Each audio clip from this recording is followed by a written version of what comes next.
We're talking about the state of the economy, and I think we have to focus on the fact that under the Trump administration, the state of the economy is this.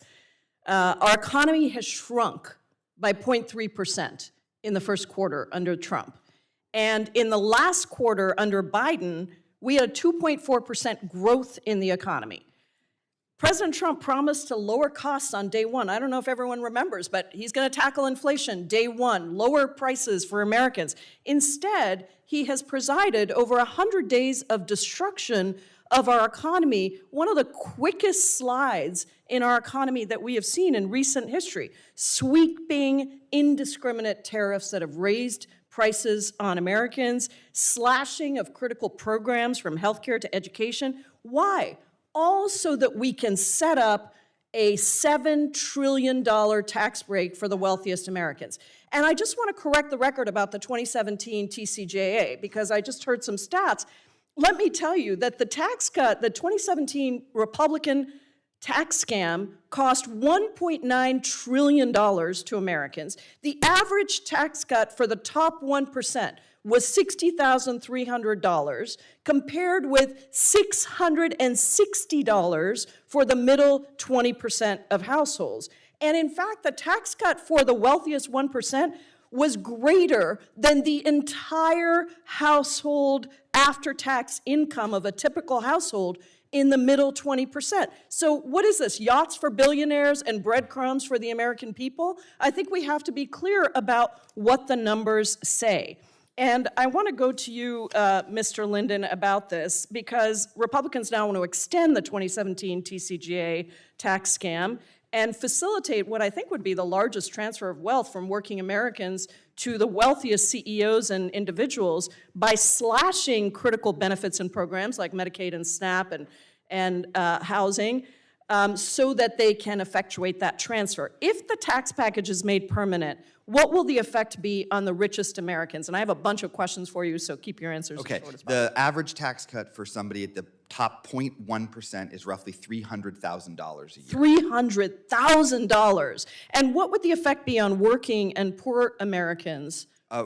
As you noted, in the middle and the bottom, the tax cuts are less than 1% of their income. And I should also note that there's about 40 million Americans who make less than $200,000 who received either no tax cut from the TCJA or who actually paid more under TCJA. Who actually paid more. If you could choose, Mr. Linden, what policy provides greater benefit to the American people and the economy? A permanent tax break to billionaires, or permanently extending, say, the child tax credit, which cut child poverty in half when it was temporarily expanded in 2021? The larger child tax credit is, and great. It's easy. That would generate enormous benefit for a big group of Americans rather than for the wealthiest few. I want to talk about education, the slashing of Head Start. This is a program that provides early education for our most vulnerable kids. I've got a constituent, her name is Ashley Layton. She spoke at an event I had recently. She's got twin boys in early Head Start. And she said, this is a quote from her, "Head Start has been a lifeline for my family, not just in education, but support in every facet of our lives."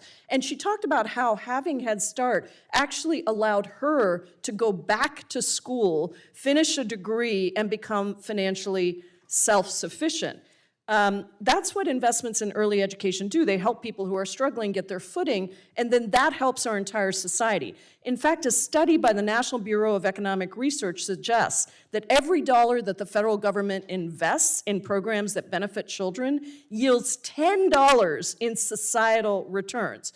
So let's talk about childcare, unaffordable everywhere in the country, including in Washington State, where the monthly cost of full-time childcare is about $1,750 for an infant per month.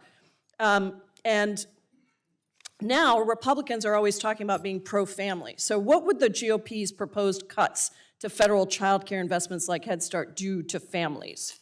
I mean, it would be absolutely devastating to everyday Americans in a very real way. I have 3 kids myself. Just thinking about what it would mean if I didn't have access to affordable quality childcare when they were young. And I do want to make the point that every economic study, if you look across the spectrum, the economic benefits from investing in early childhood education and early childhood far outweigh any minor benefits that even the most skewed studies have shown for tax breaks for billionaires. So if we really care about investing in making the economy work better, we would be putting money into low and middle income families with children, not giving it to billionaires and corporations. This is such an important point. My time is over, and I had questions on defense spending because they keep talking about taking away, dealing with waste, fraud, and abuse, and yet they want to increase the Pentagon budget to over $1 trillion. And that is the only federal agency that has never passed an audit. We've had Republicans up here under the last Trump administration that agreed with us that there's waste, fraud, and abuse in the Defense Department, but Republicans are proposing just expanding spending on the Pentagon, over $1 trillion. Meanwhile, they're cutting all of these essential programs.